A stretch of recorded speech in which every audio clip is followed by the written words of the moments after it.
Welcome,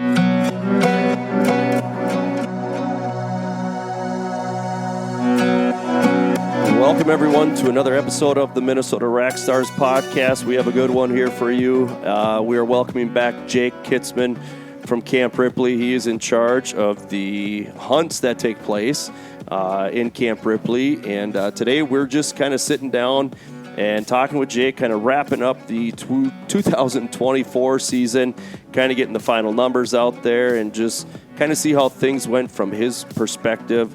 And then on top of that, we talk about what changes might be taking place for the upcoming season here in 2025. So I hope you guys enjoy the podcast, and let's get to it. Hey, before we get started here, if you haven't already heard, we have started up our own apparel store online. So if you're looking to get some sweet Minnesota Rack Star apparel, some swag, you can check it out. It's on our Facebook page. We have the link on there. Also on our website, you can go and check that out. We have anything from hats, mugs, sweatpants, sweatshirts, T-shirts, you name it. It's pretty sweet. So hope you guys check it out, and let's get going with the podcast. Hey, everyone. Welcome this week. We have one of my favorite guests back with me, and it's Jake Kitzmann from Camp Ripley. Jake actually doesn't live too far down the road from me, so it's kind of convenient we're able to get together here. But Jake, thanks for coming on over. Before we really get diving into Camp Ripley and all the numbers and all that good stuff, how did your hunting season go this last year? Well, it was fairly uneventful for myself personally. I didn't end up shooting any deer myself. My daughter did get her first deer, though, and I was able to be in the stand with her. Oh, cool. So that was really exciting, getting out gun hunting on opening day there. Otherwise, did some western trips and didn't have any success. Chased some elk around a little bit, but we just couldn't get on them. They were, after a 5-mile hike up the mountain, they were another 5 miles still beyond, and we just couldn't get to them. So it was a slow fall for me, but still good. Got to take some trips, spend some time with my brother and a good friend of mine and family in the woods. So do you go on private property out west, or are you on public? All public ground for us, yeah. Nice. It's on my to-do list. It's on the bucket list, but for me, when work starts, school starts for myself, that's when elk hunting's going on. So one of these years, I'm just going to have to bite it and say I'm taking 5 personal days and I'm going out week 1 for elk. The downfall of being a teacher for sure there. Your falls get busy. Yeah, big time. Around us, around my office, a lot of our vacation days are scheduled around the fronts that are moving through. Looking at the beginning of the week, it's always, well, I might be here on Thursday. We'll see how that front shapes up. No, I thought it was really interesting. You told me, I don't know if you told me on air last year or off this past summer, that you do a lot of hunting with your pistol. Yeah, handgun hunter. The last 5 years or so, I've really taken to handgun hunting a lot. I just see it as kind of the best crossroads of gun hunting and bow hunting. It's a little more challenging. I'm making sure you got a good rest and the right angle and everything like that, but you still get to play with the guns. I like to hand load and shoot a lot. So yeah, about the last 5 years here, I've really started to dive into that a lot more. I've always been a gun guy my whole life. And so I've just been taking that on, and actually here coming up in July, I'm going to South Africa for 2 weeks, handguns only. So that's going to be the Mount Everest for me. I'm really excited for it. So what are you going after over there? There's a whole wide range of plains game. I'm just doing a cull hunt, no trophies or anything like that coming back, and I'm toting a 460 Smith & Wesson Performance Center gun with me and a Super Red Hawk and 44 mag, and the wife's coming along and should be epic. I was just telling you a little while ago here that I just bought a 9mm Sig Sauer, and I shot it for the first time a week or 2 ago, and I wanted to shoot with somebody who knew what they were doing so that I get my form right away, so I wouldn't start practicing bad habits and all that. And I was about 25 yards away. I should have started shooting at a 4x8 sheet of plywood instead of pie plates, but I started shooting, and the first round I think I had 4 rounds in, and I ended up hitting 1 out of 4, and that was kind of pretty consistent, 1 out of 4. But the next time I go out, I'm going to have a larger sheet that I'm shooting at. That way I could see where I'm hitting. I think for me, the biggest thing for me, though, was just getting used to it, get good form, and then I'm going to go off of that. But the one thing I noticed right away, I mean, this is the first time me shooting a pistol,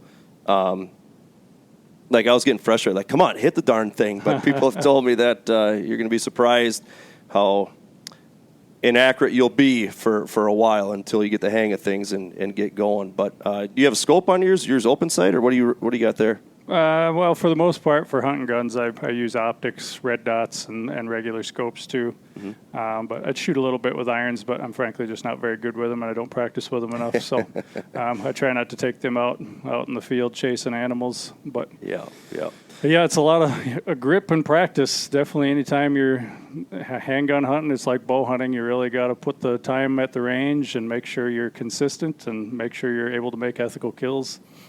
It's fun. Like I just told you before, I've already found a new addiction, and that's what it's going to be. It's going to be shooting that guy. Well, let's get rolling here with camp. What's going on in camp right now? Kind of let everyone know what's going on there. Sure, we're ramping up for field season and for training season. So as folks know, Camp Ripley, we're a military training installation. So April, May, that's the big time a lot of times on the installation, and I'm sure you heard it just the other night, the artillery booming away out there. So, just training season is upon us, and then within my job, it's field season. We're getting ready to burn. We burn about 13,000 acres a year out on the installation for different purposes, so we're trying to ramp up more and more of that here, and then just field season. Our biologists are out doing a lot of survey work. And our big thing here coming up next month, our interns, our student workers will start, and they'll be chasing Blanding's turtles around, caging nests, and just a lot of different surveys, breeding bird surveys going on, frog and toad call surveys. For me, a lot of just reporting, meetings, trying to get out in the field as much as I can, and just whatever comes along. We're all generalists around there doing a lot of different things, wearing a lot of hats. So, obviously, once the snow melts and all that good stuff, I mean, we haven't had a whole lot of snow here, but a lot of things are exposed and whatnot. Cruising around downrange, is there anything that you've ran into this spring so far where it's kind of eye-opening? Or, I mean, just like, oh, cool, there's a dead carcass of this or that or anything. To me, it's always fun going out and exploring and finding things. Is there anything that you found out there? Because there's a lot of stuff out there.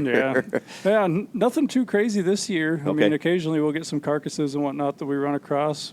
A couple of the guys on the fire crew have found some decent sheds out on the burns we've gotten done so far, but nothing too strange this year. Okay. Getting into the hunt a little bit, how do you feel the hunt went last year?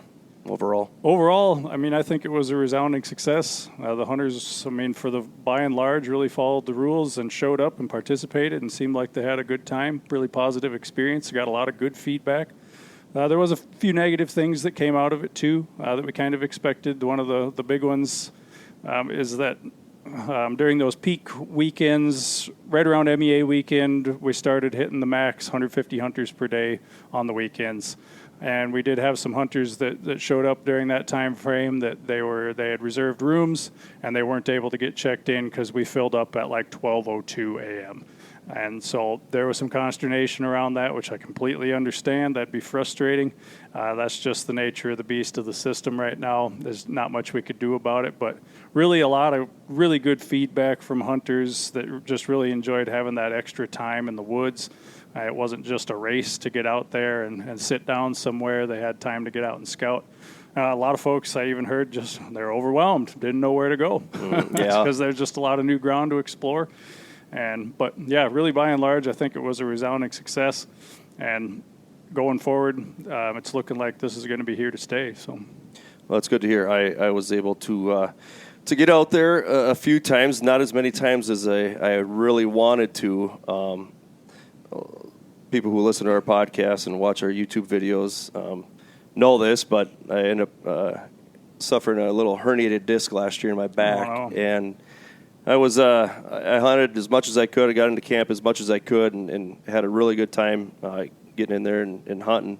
But I told my wife before the season started, I said, just let you know, the girl's getting a little older. I'm going to get out and do a little more hunting. Well, I jinxed myself. And it was, my surgery was on October 23rd. So that laid me up for the rest of the year, peak basically. Time frame even. That herniated disc will keep you from sitting in a deer stand, I have to imagine. It was brutal. Even right now, like I can't feel my heel yet. It feels like I'm walking on socks that are falling down the whole time. Jeez. And, I have to keep shoes on quite a bit. But it's it's better than what it was. Put it that way. Yeah. I know last year you were talking about one of the big reasons why you changed the format of the hunt was because of training and everything going on. They had to shut down training while you brought in the hunt.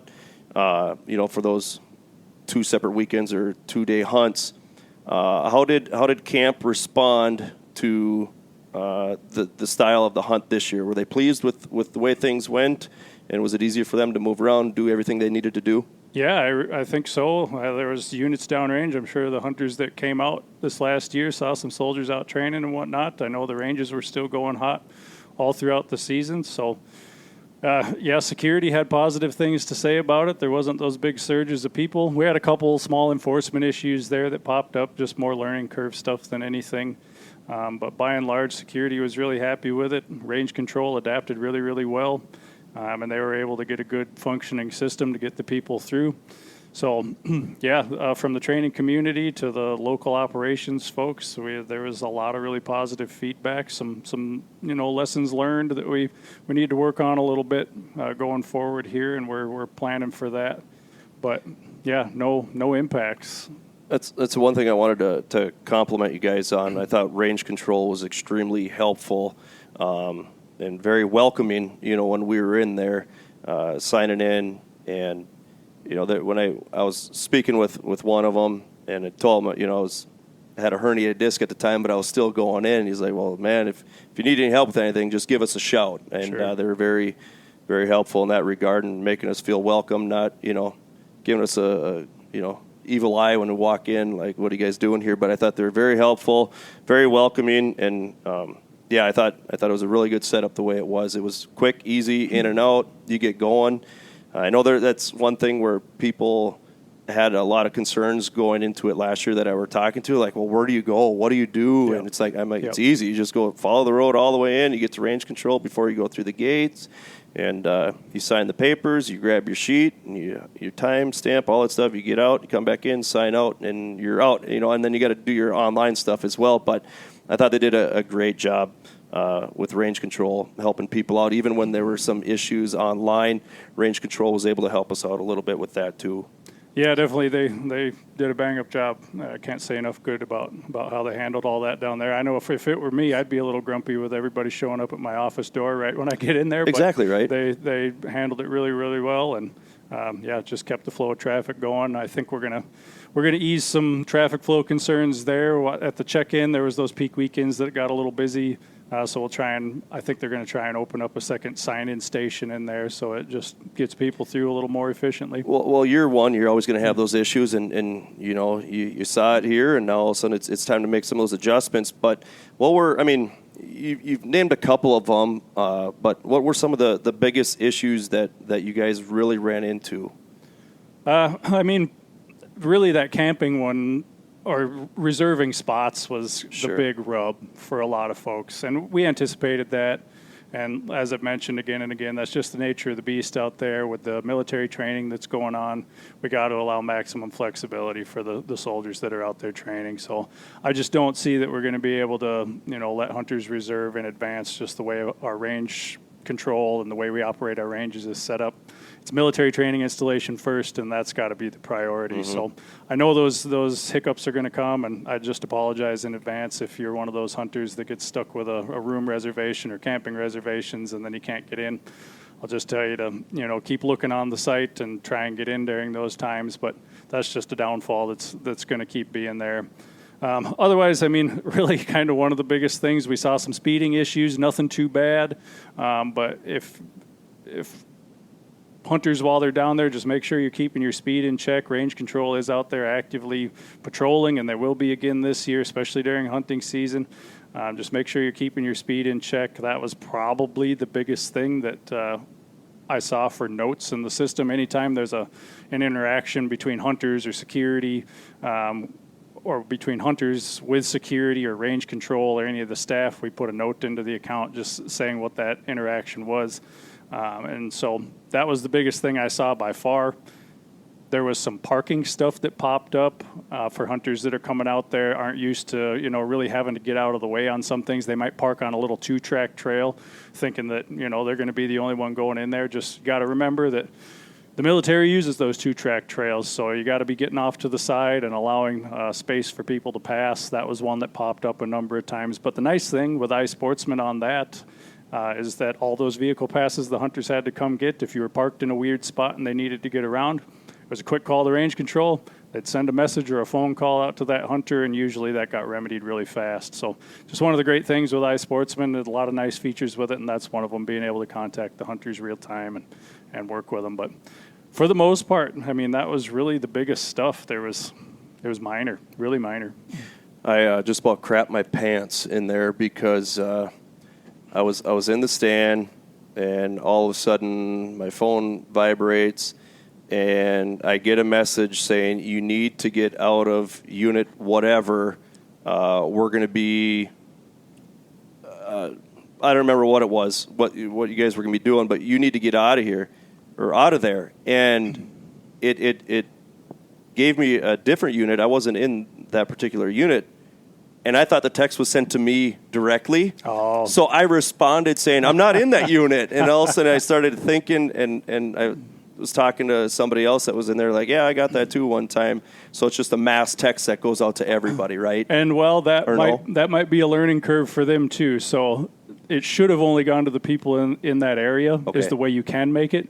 But they may have had the whole roster pulled up and sent it to everybody by mistake.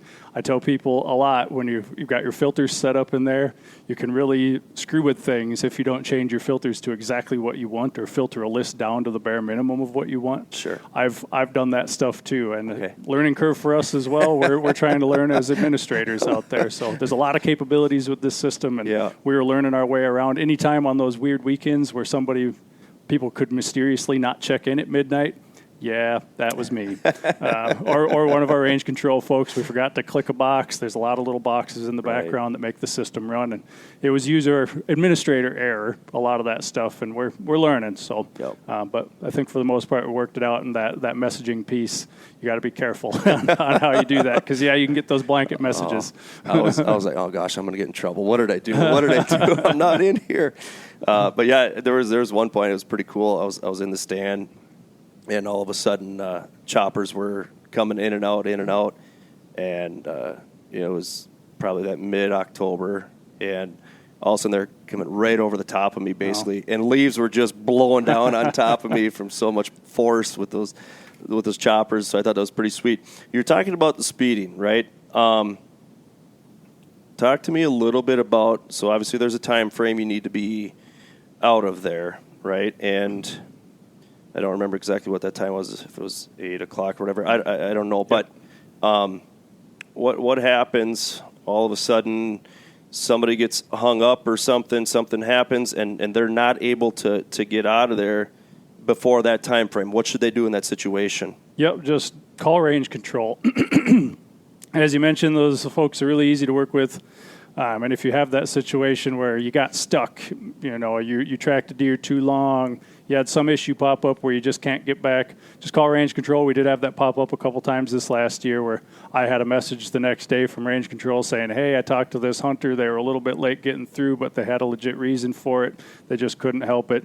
Don't restrict them. And so I just went in and pulled the admin hold off of their account, and they were able to check in the next day. So definitely just that clear communication with range control all the time is a lot of just the ways to mitigate if you're having issues out there and you just can't get back for whatever reason.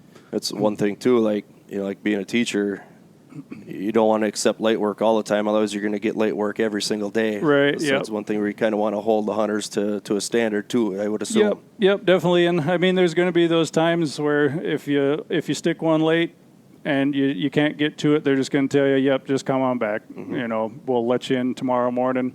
Not every situation they're going to let you stay out there, but it's always up to range control on that stuff. They're the ones that control the range activity, and they'll have the best idea. So this popped into my head last year, because I know an individual that shot a deer, and he was in there all by himself, and it was a good sized deer, a pretty heavy deer, and I said, "What are you going to do?" I'm like, I'm in peers right now, trick-or-treating with my girls. I said I could maybe swing up there quick and head up there and help you, because by the time you get to where I'm at, it's going to be too late, and he could be able to get out. Yeah. And he horsed that thing in the back of his truck by himself and was able to get out. I told him he's going to end up like me and having back surgery one of these days. But I was thinking, and maybe this is for us as hunters, for somebody to step up in this situation, but would there be a possible line of communication between the hunters that are out there where all of a sudden, say, hey, you just throw out a message to the guys that are in camp who are just hunting, saying, hey, I'm in whatever, Unit 49. I just shot a deer. If anyone's around and willing to help, I'd appreciate it. And if nobody wants to, whatever, that's fine. Or, hey, I'm in Unit 49. I just fell out of my stand. Is somebody around me that can come help? Would that even be a possibility in some way, shape, or form? Or like I said, is that something where we as hunters could develop a Facebook page for people who are in camp or something? I don't know. I'm just throwing random ideas out there. Yeah, I mean, those emergency situations for sure. Any way you can communicate back and get information out there is the way to go. I mean, contacting range control all the time. If you're in an emergency, you got to go to range control, and then that's the emergency contact number. As far as just helping out hauling a deer or something like that, that's going to be really case by case. Yeah. You might get somebody out there that's willing and able. But even our range staff, they're pretty overtopped a lot of times. There's only so many of them to do so much job. So that's going to be super situational. But like you said, they may be able to send out a message to other hunters and just say, hey, if you can give me a hand, that'd be great.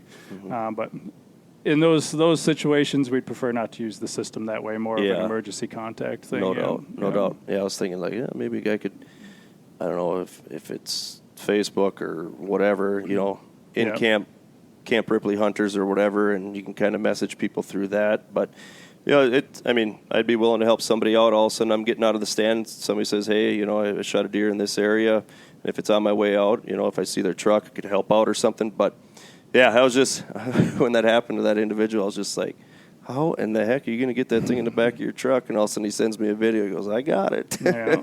But so let's look at some of the numbers here on what the harvest numbers looked like this last fall.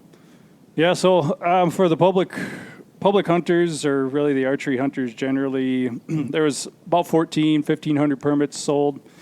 And out of that, it was kind of a weird year all the way around in central Minnesota. And really, from what I understand, for most of the state, the harvest was really skewed toward bucks. It always is a bit, but this year was pretty extreme. And we definitely saw that out at Ripley for the archery hunt for the 170 or so deer that got shot. It was about 58% of those were antlered males out there this year, and that was really, really high, looking from years past, and only about 33% were adult females.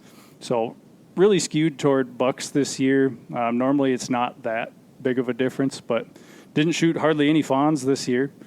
So that was interesting to see. There's normally a good number of fawn. There was about 8% of the deer that came in were fawns. And that probably speaks to what I heard from hunters throughout the season a lot was they were sitting and waiting for bucks, and they were hunting antlers a lot of times. I talked to a whole bunch of people throughout the season that they all said the same thing. Yeah, I'm seeing some deer, but I'm just waiting, just biding my time. So overall percent success rate, it was pretty average, about 12% or so. And that was on the high side. If you look back to the way the public archery hunt went for about 40 years there, the long-term average was right around 9% success. So it's hard to make apples-to-apples comparisons there, but that falls pretty in line with archery hunting outside the installation. I think the statewide average is something like 20% or a little less than 20% for archery hunting, success-wise. So we're a little bit low. But no surprises there, and down on permits. And so overall on the installation between all the hunts, from muzzleloaders for the soldiers, the disabled vets hunt, the youth hunt, we harvested around 200 deer. I believe the total count was 202 deer, 204 deer off the installation total. And so, yeah, and for the most part, it was skewed towards males by quite a bit. The muzzleloader hunt wasn't near as much. People were shooting the females. There was more females shot than males during the muzzleloader hunt this year. which was a little bit surprising because that one usually does more antlered harvest, I'd say, than antlerless. But it's late in the year. People were just putting some meat in the freezer too. So, but overall, yeah, pretty successful year. Pretty average year, I'd say, overall, with a whole different twist on it. Yeah, no doubt. What did you say the total archery harvest was? How many was that? 166 deer for archery. 166. And then what was usually the ballpark for the two-day hunts? So you'd be looking higher than that, usually around 200 or so for the two-day hunts. Each hunt? Yeah. Okay. Well, total between them. Oh, okay. Sure. So in your mind, based off those numbers, I don't know. Well, let's get to that at the end with the adjustments you're looking at. But were those numbers numbers you anticipated? Yeah, completely. Okay. We anticipated it to be, lower participation and a little bit lower success rate, just because of everything we heard from other installations. The first times they adopted this new system, they all saw their permit numbers drop off. They all saw their harvest rates drop off a little bit. So there's no surprise. And, a lot of hunters were trophy hunting. So you're going to see that lower success rate when you're trophy hunting. There's just not a bunch of 160s running around the woods, right? Yeah, exactly. So obviously, I'll let you. Based on those numbers, are you going to look at possibly implementing something to get hunters to focus on some more does? Are you okay with that based on the deer numbers? What's your thoughts? Well, for now, we're making no changes. Okay. We sat down together and talked through this. I guess it would be in January or so. And we've got a sample size of 1 at this point. Exactly. So our path forward is to wait and see what the coming couple of years here look like, and try and get some more survey work done and that sort of stuff, and just get a good handle on what's actually happening for our harvest rate with this new system. Because who knows, this year, we could get 3,000 permits sold for all I know. Right. And if you want to do that, please come on out to Ripley. It's a great experience out there. Come on out and hunt. But yeah, with a data set to 1, we're not going to make any changes for this year at all, and just do status quo. Sounds like more than likely this year is going to be a 2-deer harvest limit, just the same. All the DPA 248 is going to be that way, unless something really changes from the recommendations going up to the upper echelons of DNR and whatnot. But should be a 2-deer limit with bonus tags again from what I'm hearing. So, yeah, I don't think any changes. I think you talked about this on the last podcast, but how do you guys survey the deer numbers out there? Well, it kind of has varied over the years. Well, it's just gone back and forth over the years. We've tied in with DNR's aerial surveys that they've done, and then just used the population modeling that DNR's used. We've done a little bit more survey on the installation over the years, but it's been a good number of years since we've done anything more intensive than what the DNR's used. So we're basing it all off of DNR's modeling at this point. And actually, DNR wasn't able to get the modeling out this year. They had some staff shortages in that position. But given the gorgeous winter we had overall, you can pretty much bet your paycheck on what the deer population is going to be doing around here. That's the thing, going out and doing some shed hunting, we haven't really found the winter kill that we found in previous years. So, in all honesty, it should be a pretty good year for deer numbers in the deer herd. Yep. How about, do you guys, when a hunter registers their kill, do they have to select what weapon they killed it with, if it was a compound bow or a crossbow or anything? We don't do that. That's something, it's just, you can either select in our system either archery or firearm, and of course we're just archery. So there's no way for us to track that. That's DNR's big numbers. I know they pull the data on crossbows versus vertical bows, but we don't have that installation specific. I will say I was surprised at the number of crossbows that were out there. I just did, in the year or two that they had implemented the crossbows, when we were still having our normal soldiers hunts and whatnot, and I'd kind of bring those people together, I'd just kind of ask the group when they were signing in, and it was a lot of hands that went up for crossbow hunters. So sure. I was surprised to see that, and even surprised to see the numbers that the DNR had put out a while back on that. But Yeah. we don't have that specific for the installation. I know there's been a few people that have asked me, you can use crossbows in there? I said, yeah, you go by the same rules and regs as the state as far as that goes. That's something I should allude to. There was a little bit of confusion I saw out of folks. We, throughout when rifle season and muzzleloader season are open, whatever gun season is open, we still do require blaze orange on the installation. So there's a little bit of confusion out there. There's an unofficial Facebook page for the archery hunting, and I was keeping an eye on that a little bit, and there's some confusion out there. So just know, if you're listening in on this today, when the gun hunt, when any rifle season's going on or muzzleloader season, you got to be wearing your blaze orange on the installation too. What happens when somebody's going out to their stand and there's somebody in it already? Well, you're out of luck. If you left your gear in the woods, you shouldn't have, because we say right in there, don't leave your gear in the woods, partly because you don't know if you're going to get in there the next day. If you left your stand in the woods and somebody showed up there, well, too bad. You had a public stand out there. Which blows my mind. It wasn't myself. I tear my stuff down every single time. But it blows my mind for having a maximum of 150 people in there and that big of a property that somebody would find somebody else's stand.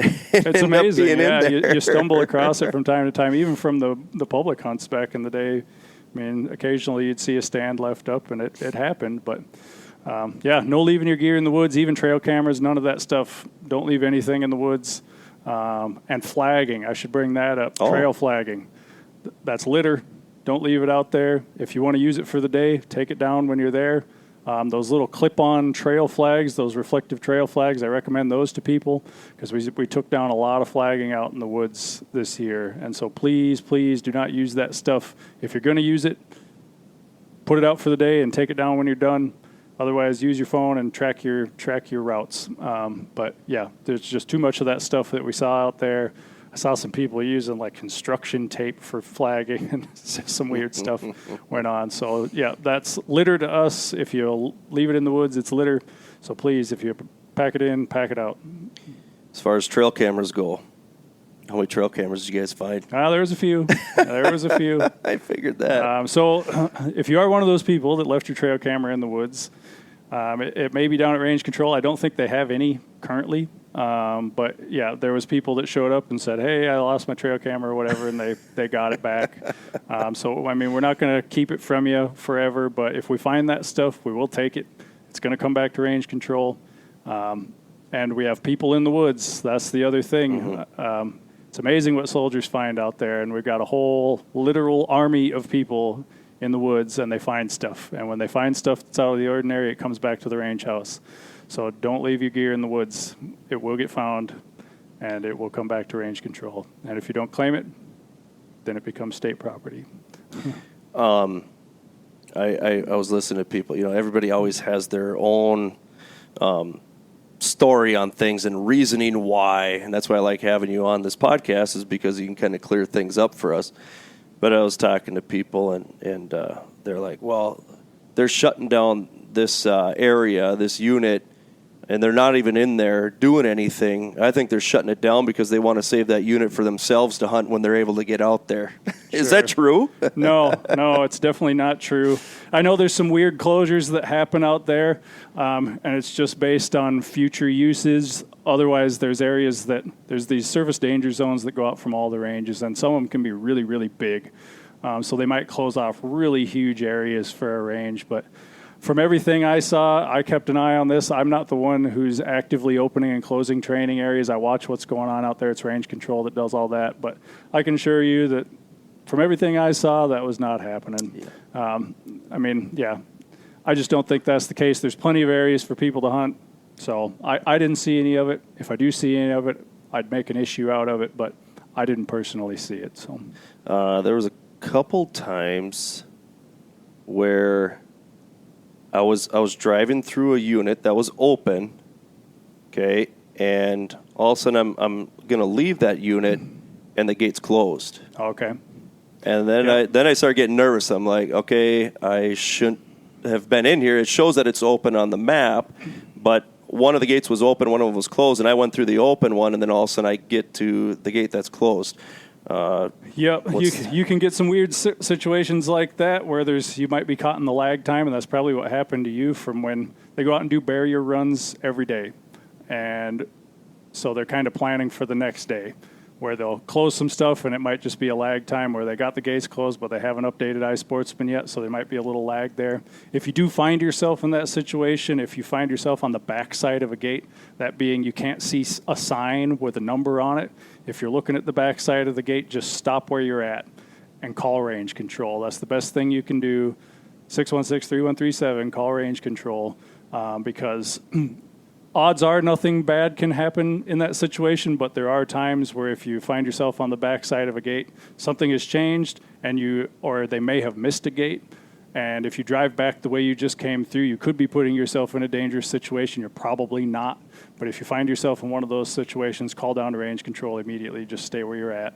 And you're probably fine. It may have just been a mistake. They may have forgot to close the gate on one side, or they got out in front of you and closed a gate while hunters were still in there. Mm-hmm. That stuff happens sometimes, but we try not to. So I'm going to go with what you said next time. What I did, I was like, I'm not going back that way because Jake told me not to be in there.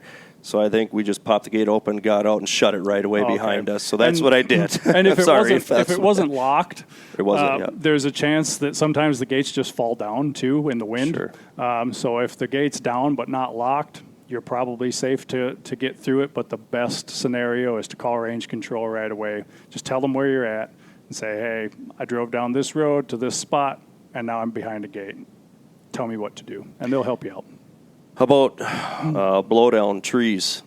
Because I've heard some people run into some issues with some blowdowns. All of a sudden they're on the road, and all of a sudden they're either trapped or there's a blowdown there. Yeah, if you're trapped and you can't get through somewhere, call range control. We'll get up to you to help you clear that tree out of there. Otherwise, if you come to a blowdown, just back out the way you came through. But if you get into a situation where you're trapped, call range control. We'll get people up there. They do our roads crew, they do a pretty darn good job at keeping those trails open and everything, but occasionally we had it was a couple years ago that year it was just blow down all over the place constantly. So if we get a real windy spring here coming up, it could happen, or if the fall's real windy.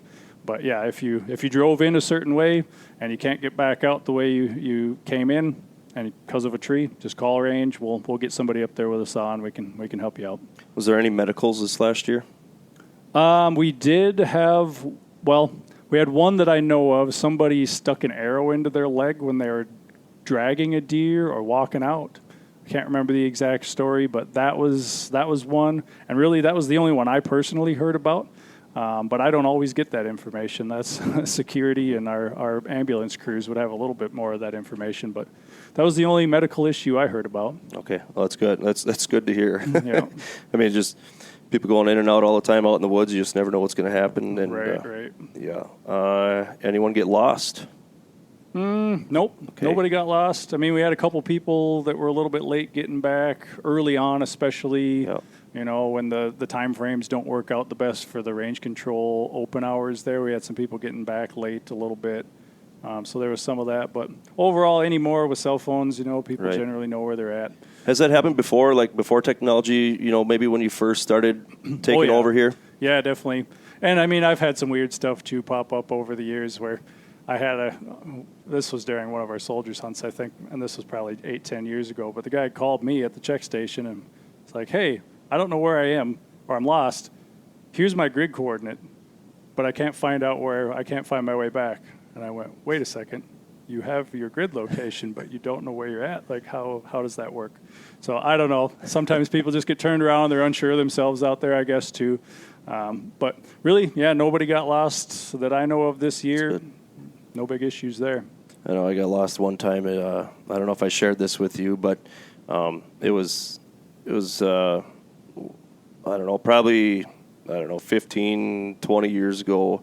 And my buddy and I went out and we were going to do some calling, and all of a sudden I, hit the horns together a little bit, hit the grunt call, and all of a sudden there was an immediate grunt back and leaves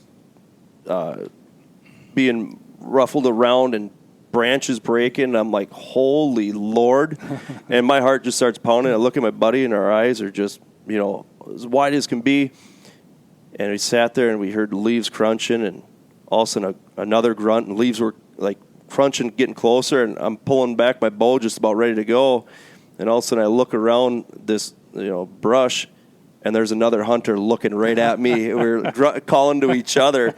So then we started walking off, and then all of a sudden we heard a whistle at us. So then we started walking a different direction. And I asked my buddy, I said, you know where we're at? He goes, no. And I said, I don't either. I said, I think we got to go this way. So we start walking the other direction. Another hunter. I'm like, this isn't good. So I called up my brother, and I said, hey, you got to help us. I said, we're lost. Well, he called me a few choice words, right? I said, go back to the truck. And I said, yell as loud as you can. Well, I heard him on the phone yell, and I couldn't hear him at all. So I said, go back to the truck and lay on the horn. Yep. And he gets back to the truck, and he goes, you have the keys, and it's locked. So, oh, no. So I said, you're going to have to yell as loud as you can. And, I'm in panic mode because I have no clue where I am, because I think at one point we said, let's get to the top of this ridge and we'll be able to see. Yeah. That ain't happening. Just another ridge. Yep, just another ridge. Yeah. So anyways, what ended up happening was him and my other brother, I think, yelled as loud as they could. And both my buddy and I pointed the opposite directions at the same time. They're like, that way. And I'm like, oh, my gosh. I'm like, you got to yell again. He's just cussing me out on the phone. So eventually we heard him. And I kid you not, we were probably 60 yards from the road. And we were just in panic mode. Yeah. I mean, you just, like I said, you try to get to the top and see something. You're not going to see anything. I mean, it was just straight panic mode. We were panicking, and all heck broke loose because you saw a hunter. And then you feel bad when you run into another hunter. And that's what I like about this format so much better. It's so less stressful on a guy going out there with this model. But so I know, I don't know if it was you or if it was speaking with Todd Froberg from Minnesota DNR. Mm-hmm. He mentioned that, I think it was him that mentioned when something goes into place, kind of like you guys just said, you just did this for the first go around. You're going to leave this as is for next year and not do too many changes.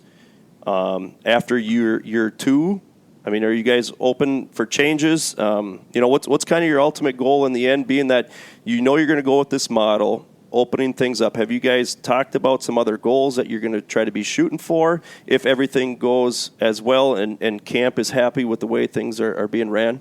Yeah, I mean, we're going to base a lot of it just off of what we're seeing for what hunters are doing, the participation rate we're getting. And then we just start talking population management from there.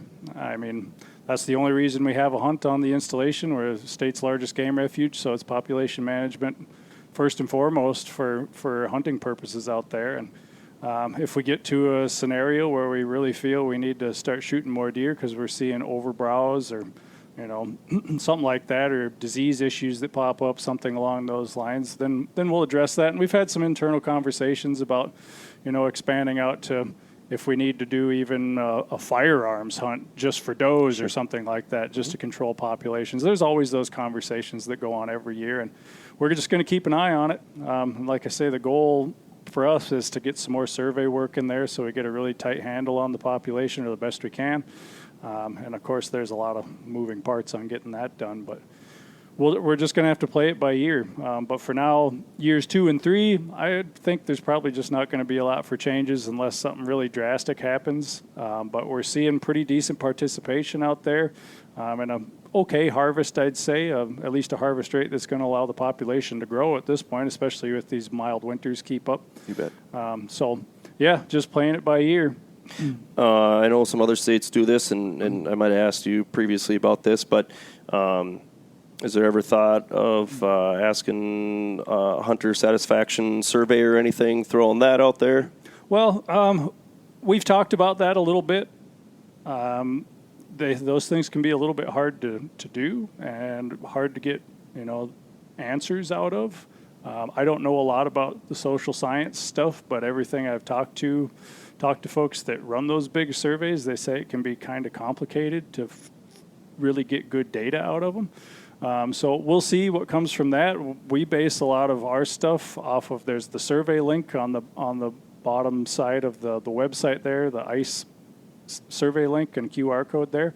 I can assure you that if you put a comment in there, we are going to see it. We will talk about it. It gets brought up. Every last one of those gets brought up. So, I mean, the camping issues that we had heard about, that's where we heard about those issues from, was through that survey link. We got a lot of positive feedback from that, too. So if you have stuff that you really want us to see, that survey link on the bottom of the iSportsman page there, it will get brought up to the post commander himself. We sit and talk about those in the operations meetings.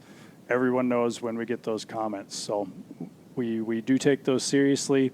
If there's concerns you have, especially safety stuff, if you see anything like that, it will get addressed if it's brought up there, if we can do anything about it. Like I say, that camping issue came up. That's just one of those things, or the camping/reservation issue.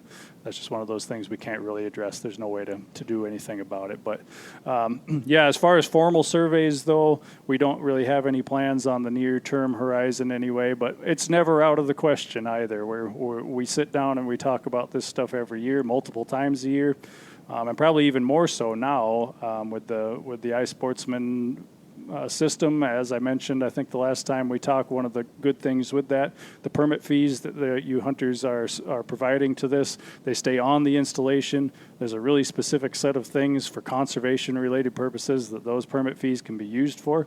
And paying for the site is one of them, but for other things too, including survey work or even habitat stuff.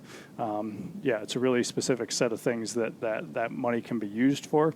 So, yeah, we're trying to do what's good for the public out there, and keep them safe, and yeah, keep them hunting, because we want to control the population and give people a good recreational opportunity out there. And just a little advice for everyone. Make sure you scroll down and read everything on the iSportsman's site, because I feel bad because I texted you. I said, hey, how come camp isn't open? Then you sent me a screenshot of what it said, like you were going to be closed these dates. I'm like, oh, I'm an idiot. But, yeah, make sure you read. There's a lot of information there that you got to go through. Yeah, especially if you're looking at it on your phone. I know the first things that pop up. I got this last year. That was a learning curve for me. I got too used to looking at it on my computer at work. And then the first time I pulled it up on my phone, I went, oh, this is kind of different from what I'm used to seeing. So, yeah, definitely make sure you're scrolling down past all those tabs on your phone. Anytime there's going to be news for you or closures or the Blaze Orange stuff that popped up, I put that in big red bold letters right underneath all the tabs on there. So anytime there's changes or closures or those schedules, it's going to be big bold red letters highlighted on there so you can see those first. And there's a lot of information on that first page. I was getting still a lot of questions about who do I contact for camping or housing arrangements. That's all on there. Just keep scrolling down. There's a whole section dedicated to camping and lodging on there. So, yeah, a lot of information. When people pay for camping, does that money stay with you guys as well? It stays locally, but it doesn't go toward conservation. That's a separate fee. So in our world, from an environmental standpoint, everything we do is driven by the Sykes Act. And so that mandates that we do certain things with Sykes Act permit fees, which is the hunting fees. And the camping money goes to a different fund. So that's a morale, welfare, and recreation fund that can be used for different things too. So stays on the installation, but different uses. Did we have any hunters that showed up from out of state this year? Do you know? We did. I believe it was 8 different states, 7 or 8 different states. All of them were west, which was strange to me. The furthest east we got was Wisconsin. But otherwise, from Alaska to Arkansas, all western states, I believe it was 7 or 8 different states. So, yeah. So people out west are heading east to come here and hunt here, and we're heading west to go hunt theirs. I would have never guessed. I thought there'd be a lot more East Coasters, but literally Wisconsin was the furthest east state we had. Well, my brother lives out in Massachusetts, and he wants to bring his boy here. My brother's had, I mean, he loves Camp Ripley. He shot a really nice buck out there. I think it was maybe 2004 or something. And his boy's at that age where he can start hunting now. And there's a question I want to ask you about that, because he had a question for me, and I I shouldn't even be asking this right now on air, but there's some form of license where you don't need a specific permit to hunt out of state. There's like a one-time, or you get two hunts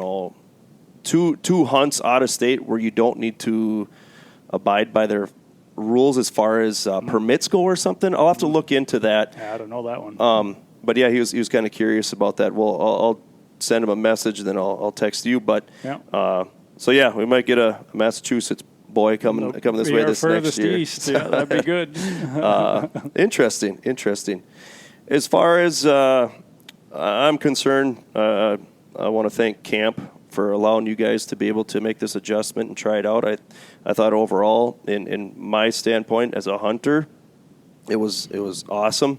It was relaxing going out there and hunting. And it was weird. Also, you see one vehicle. It's like, why is there a vehicle over by me? But compared to constant vehicles driving around all the time, it was fun. You got to see deer in their natural habitat, natural movement. Yep. As far as the rut goes, you get to see rut action, all that stuff. And not just deer sprinting past you with their tongue hanging out the whole time, being pushed around the woods. Running. Yeah. So that was awesome to go in there and experience that.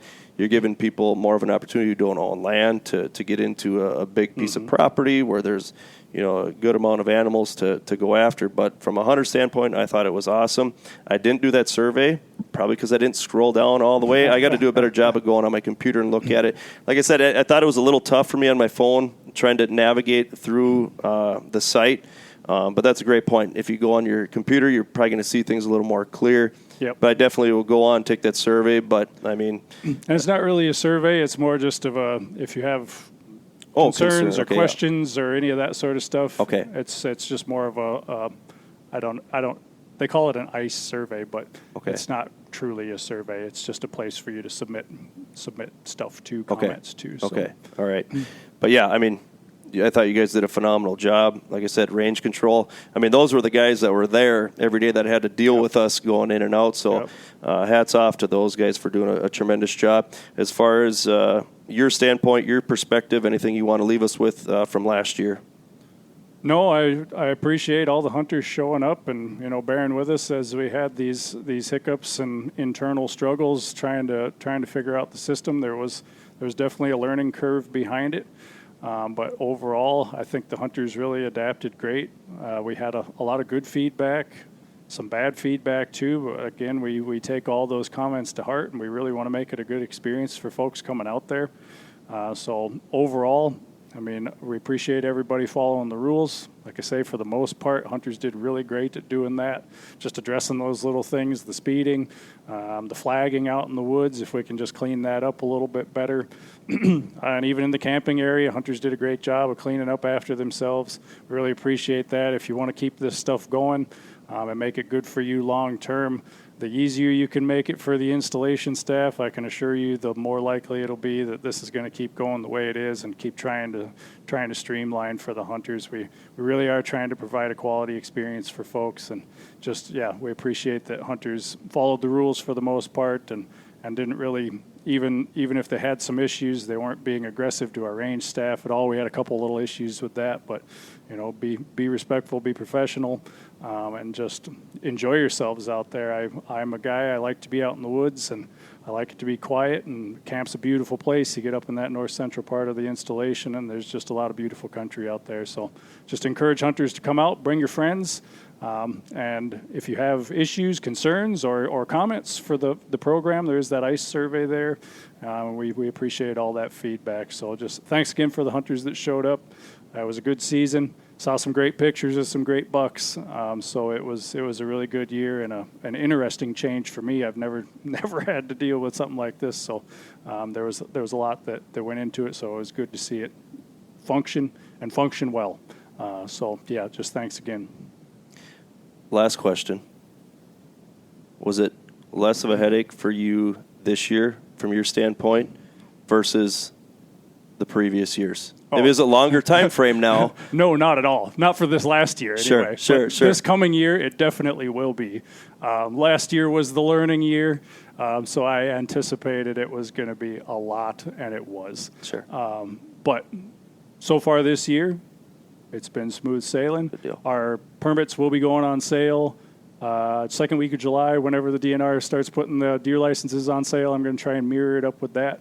But this year, there won't be any accounts set up. If you have active accounts that are already there, you're only going to have to rewatch your safety video, and then your account will just reauthorize, and you won't have to send anything in. So I'm anticipating the workload for this year for me is going to be much less. Last year, getting to opener was a lot.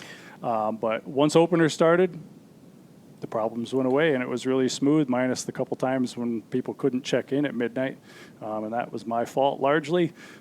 So, yeah, I'm really anticipating this year is going to be a lot less.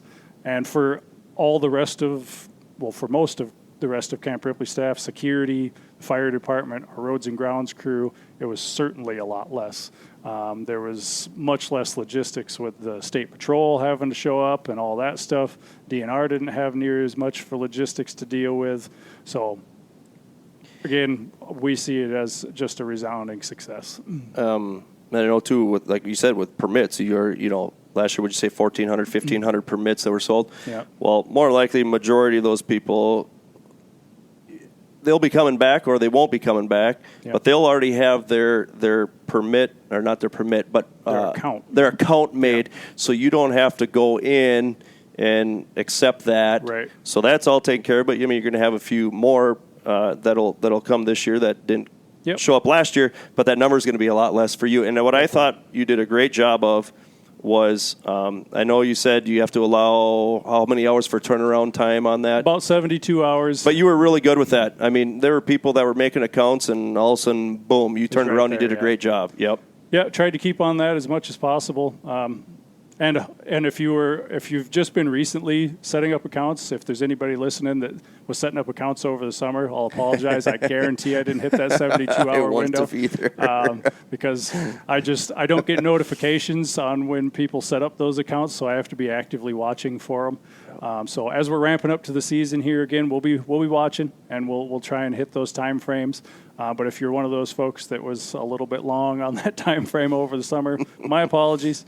But all accounts should be active now at this point. I've had some starting to trickle in here this spring again, so people are starting to think about hunting some more. Cool. So, well, that's good. Good. There's some of that, and that's just to account for weekends, really. That 72-hour time frame, because we all need a day off here and there. So. No doubt. Well, I'll tell you what, man, I think you knocked it out of the park this year for first time, and to be able to manage all this stuff, my hat's off to you. You did a great job, and I'd be willing to bet that there's a really high hunter satisfaction with the people that were in there hunting, whether they saw a deer or not, just the style that the hunt that's there. We appreciate that. You did a great job. So, with that, I hope you guys enjoyed the podcast. I hope you got something from this. Once again, thanks for tuning in. Thanks for joining me, Jake. I really do appreciate it. And until next time, have a great day. And there it is. Once again, special thanks goes out to Jake and everyone who played a part in allowing us to go on to Camp Ripley this year, everyone who played a part in working at camp to allow us to come in there and enjoy what is all out there on that landscape. It is absolutely amazing to experience everything out there.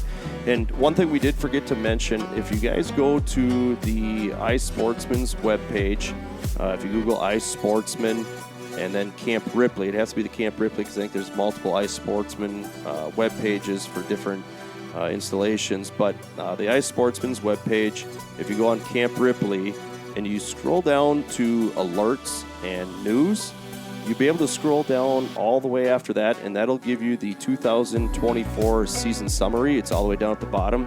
If you click on that, Jake has all the harvest information that camp has from 2024. So you're able to go on there and look at those numbers instead of trying to go back through to the podcast here and figure out what those numbers are. So check that out.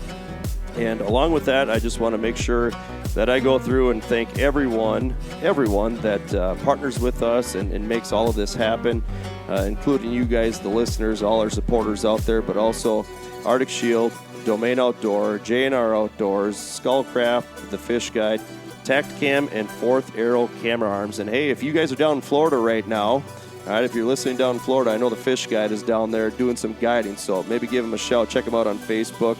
or any other social media pages. I know he's getting a website going that looks phenomenal. But yeah, he's down there in Florida, so you guys want to do some fishing down in Florida, give Nick a shout. He'll be able to hook you up. But with that, you guys, once again, I appreciate you guys listening. Thanks to everyone over at Camp Ripley for allowing us to come in there. I hope you guys enjoyed the podcast. Hope you got some good information out of this. And yeah, thanks for listening. Appreciate it.